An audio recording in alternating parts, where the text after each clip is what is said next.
It's me again. Oh, look how pretty that is. Fun stuff. I love this part. Oh, that is beautiful, Chef. Bon appetit. Hey everybody, I'm Vera Stewart and welcome to the VeryVera Show. You know, this time of year I get a little sad because all of my favorite fruits and vegetables are getting ready to be out of season. But today's episode is on pickling and canning. We're going to go through all the steps of preserving all of your favorites so you can enjoy them throughout the year, you can give them as gifts, and you can actually decorate your kitchen counters with them. So the first recipe we're going to do is a quick pickle. And when I say quick, you can literally eat it within that day.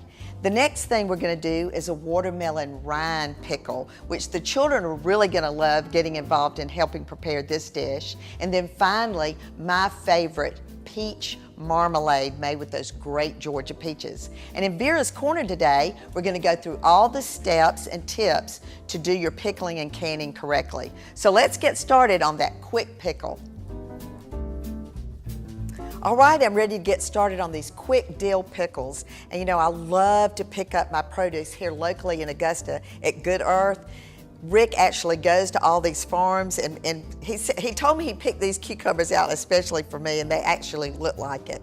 These are wonderful. So before we came on, I went ahead and used my mandolin, cut the ends off of the cucumber just very carefully. I got a really nice thin slice on these cucumbers and they're ready to go. And we've got vinegar and water simmering on the stove, so I've got quite an aroma going on, and I've got all of my nice spices that are going to be part of this pickling process that I'm going to add to this boiling water. So I'm going to start with a clove of garlic, and I want to smash it down with the blade of my knife just to crack it open really well. I'm going to add that in. Now I've got sugar.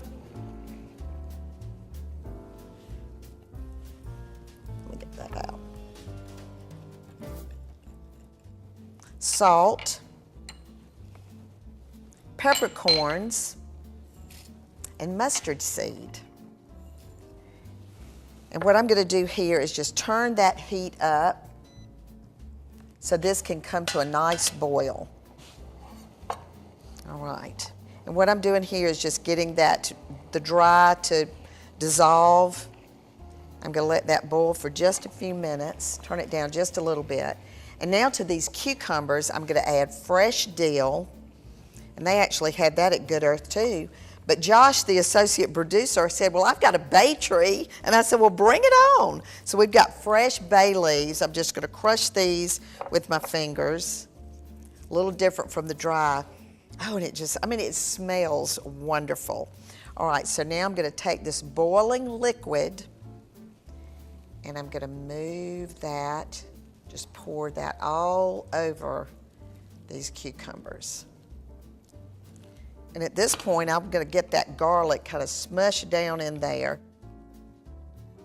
And just mash that down. And this is going to sit on the counter just long enough for it to kind of come to room temperature. All right. So, what am I going to do with these quick pickles? Well, let's walk down here to the end of the counter, and I've got a gorgeous charcuterie board that a good friend, Julie Vogelin, here in Augusta, made this board for me. And so you want to determine what your space is going to be, and then I love to use different vessels for things like the nuts, the olives, some of the marmalades, any kinds of jams, those sorts of things. So I've got a light variety of containers here. And on the cheeses and the meats, you want to go with a variety of soft cheeses, hard cheeses. You want to use different types of meat. So I've got salamis, pepperonis, I've got some prosciutto. And so keep in mind that when people walk up to a board like this, they want to be able to be friendly with it. You don't want to be awkward in the way that it's presented, that somebody couldn't just pick it up with a toothpick or a little fork. So on the prosciutto, for example, I'm going to roll that because it makes it really easy to pick up. And a half a piece of that is actually plenty. But what I'll do is I'll be building this along throughout the show today, because this is going to be part of our final presentation, deciding where I want my cheeses to go and my containers. And when we come back from the break, we're going to get started on the watermelon rind pickles, which are absolutely my favorite. So grab the children if they're not in front of the TV and come back with me in just a few minutes.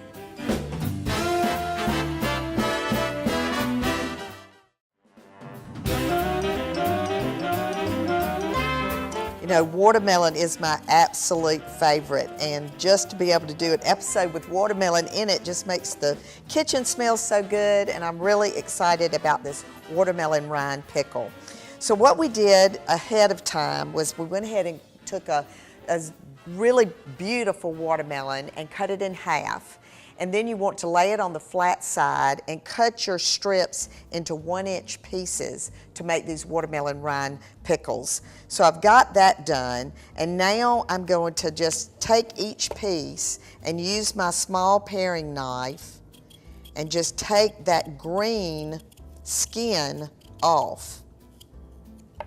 Now, I have the fondest memories of this aspect of it because when I was a little girl and I would go to Atlanta to visit my grandmother, Vera, and my granddaddy, my grandmother would save all of this part of the watermelon to give my granddaddy. He would take it out to the garage where he had a lean-to where he kept his earthworms for fishing, and he would put these rinds in the black dirt for the earthworms to eat, for him to go fishing with. So that's a great memory for me. All right, so now we are going to take the paring knife again and just go around and get that nice rind part of the watermelon. If you have a little bit of red on there, it doesn't matter. And we're going to cut this into about a 1.5 to 2-inch strips and put that on there. I've also gone ahead and made a brine. These watermelon rinds are just like, you know, when you brine your chicken so it's really, really tender, or brine any of your other meats that you need to really get tender for the seasoning to soak through. The watermelon rind is the hardest part of the watermelon. That's certainly not the part that you eat when you're enjoying the red. So I've made a brine, simple salt and water brine, that we're going to pour over this and let it sit in the refrigerator overnight, because you want that to become tender so that the pickling juice that you're going to put on this will soak all the way through. So I'm just going to walk over to the refrigerator with that. So what I did here was, this is sat overnight. I went to the sink and poured all of the water out into the strainer, and then I rinsed it really well. So now this is all ready to go. So the pickling aspect is, I have got water and vinegar that I've let come to a rolling boil. I've added in sugar, fresh lemons, cloves, allspice, and cinnamon sticks. And I let that come to a rumbling boil for about 5 minutes. So now I'm going to add back in this watermelon rind that I've done ahead.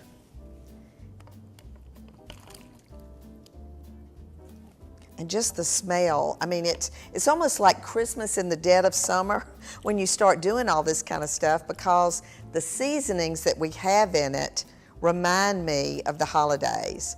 So now I'm going to get that back boiling again, and it's going to cook simmering for about 30 minutes or until it's translucent. So this is really a great dish. You know, I started building the charcuterie board before we went to break, and just a watermelon rind pickle that you did yourself would be amazing on a charcuterie board. One of the things that I love about it is it's a little different in color and texture. It's got a different flavor that'll work really well with some of the hard cheeses that we're going to have. So that's going to continue to cook. And in Vera's Corner today, we're going to go over technique and the principles of getting ready to can. You know, a lot of people are intimidated by the process, but it's so easy. So I want you to stay tuned to watch that. And when we come back after the break, we're going to get started on that peach marmalade that is going to be another aspect of our charcuterie board.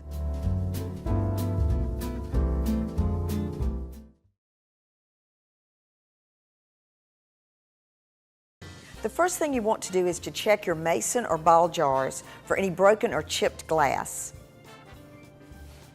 Then wash the jars carefully with soap and warm water. Rinse and place on a clean towel. Place your canning rack in the bottom of your canner. Fill your canner with water and place the jars in the rack. Bring the water to just a simmer over medium heat and simmer for about 10 minutes. Put the flat lids in a saucepan and cover with water. Bring just to a simmer over medium heat. Do not boil. Reduce the heat and keep them hot until you're ready to use them. Carefully remove the jars to a clean towel. Do not place directly on the countertops or the jars could shatter. Now you're ready to can. I've done several delicious preserving recipes before, and you can find those at VeryVera.com. Happy canning!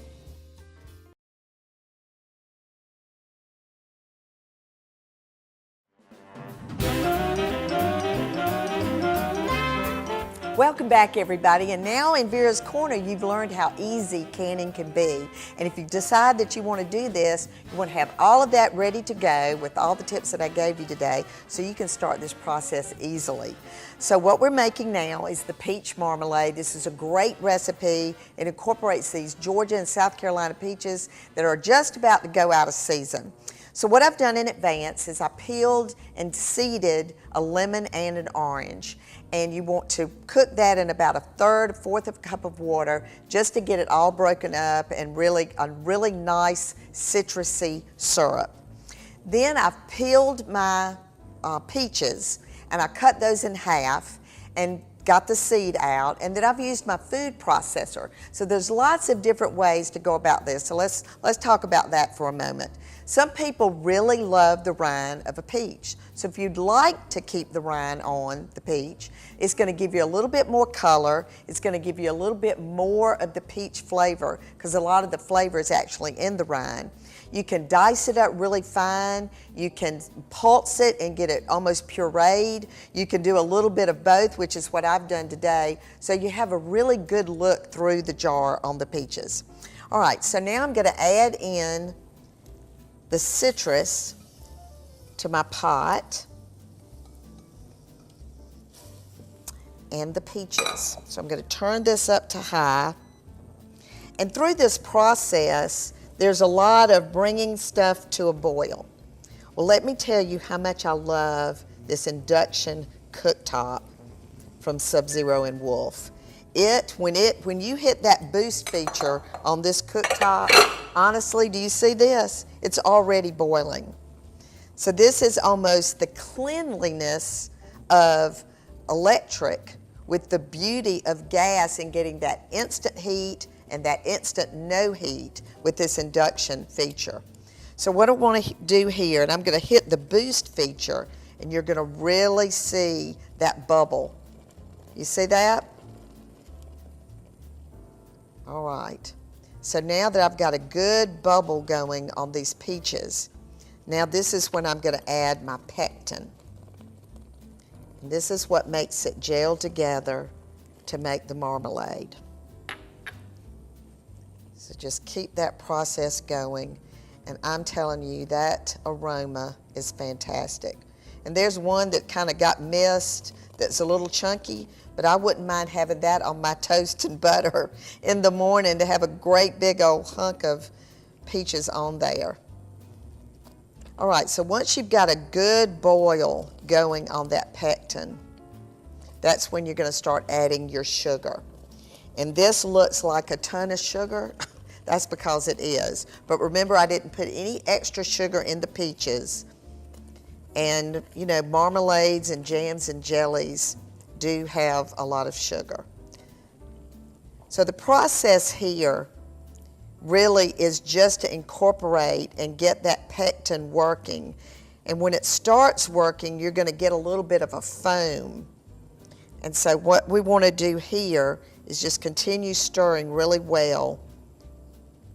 And you're going to want to spoon off as much of that foam as possible. So I have another memory of this process as a child.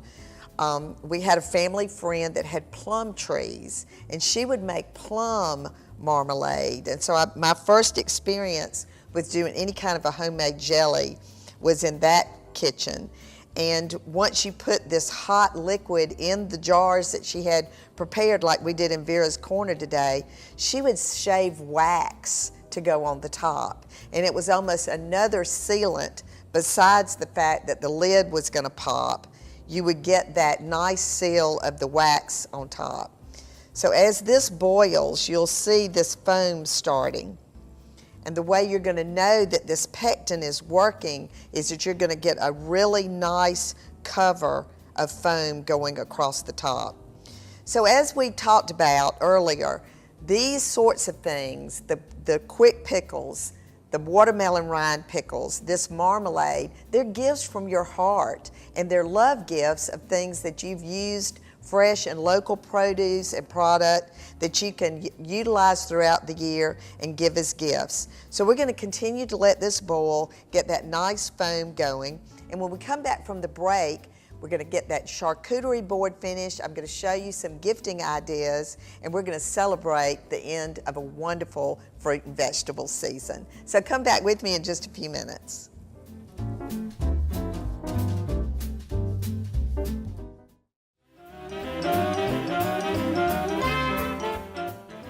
Welcome back, everybody. And you know what?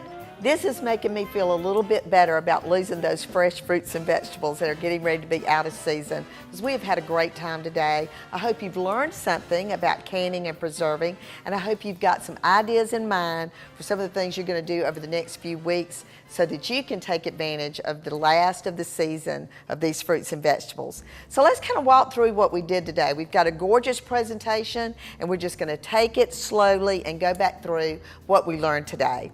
So we started with the quick pickle, and look how beautiful it is in this little jar at the end of the charcuterie board. So it's a quick pickle just like the recipe says, and it's something that you can use immediately. We started with fresh cucumbers that I picked up at our local produce market here in Augusta. We trimmed the ends off. I used a mandolin and got a really nice thin uniform shape. We did a really nice mixture to go in it with cloves and all kinds of spices in that. We had fresh dill, we had fresh bay leaf, for heaven's sakes, so the flavor here is tremendous. So that's the first part of our board.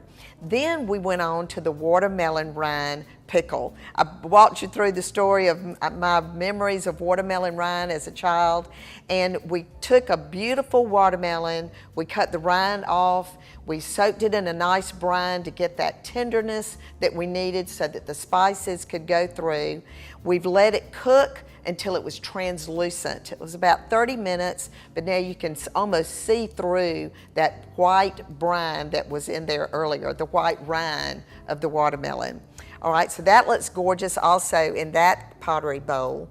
Then we did the peach marmalade, and this was a really great process. We started with Georgia fresh peaches. We also have them right here in the South Carolina area. Peeled those, and I gave you the suggestion that you could leave the peeling on if you like. We diced those, quick pulsed them in the food processor, cooked them down with some fresh citrus, lemons, and oranges. Let that come to a real rumbling boil with the fruit pectin. We let it cool down, stirred it for about 7 minutes, got that foam off of the top of it, and now it's ready to go in a container. And now what we have is beautiful jars of product that you can decorate. This is just an old bandana. I just took my kitchen twine and tied around it, but you've got something as a quick bread and butter gift if you've invited over for dinner this fall. People would love this. And then you can tell your own story about how you made it, maybe where the fruits and vegetables came from. And then lining this basket today is a really unique idea. There's a company that I happened to find. My niece gave me these as a gift. It's AEK Studio and Design. They're out of Waco, Texas. But she took my mother's recipe cards and put this on a tea towel. So what a fantastic, maybe Christmas gift idea is to take your favorite recipe for one of these things that you're gonna make over this last few weeks of summer, fill the basket with that tea towel, and then that's another gift that keeps on giving for the kitchen. Okay, in terms of the charcuterie board, we've got blue cheese, we've got a mozzarella cheese, we've got a Gruyere cheese, so you've got a nice combination of soft and hard. We've got grapes, olives, different sorts of meats. You could put nuts, and I love to use a lot of different elements. I've got clear forks, I've got horn tooth forks, I've got spoons that are very different and unique for things like the marmalade. And then you always want to bring in a pop of color. So I love to collect these pottery vases. So this is just things right out of my yard. So as you can see, you're ready for a party, you're ready for gift giving, and you're ready to keep enjoying all year these fruits and vegetables. So come back with me next week. My special guest is going to be Libby Summer. We're going to have a party in the kitchen. And then, as I always say, no matter what you do it in good taste. And I hope you'll come back and join me again next week.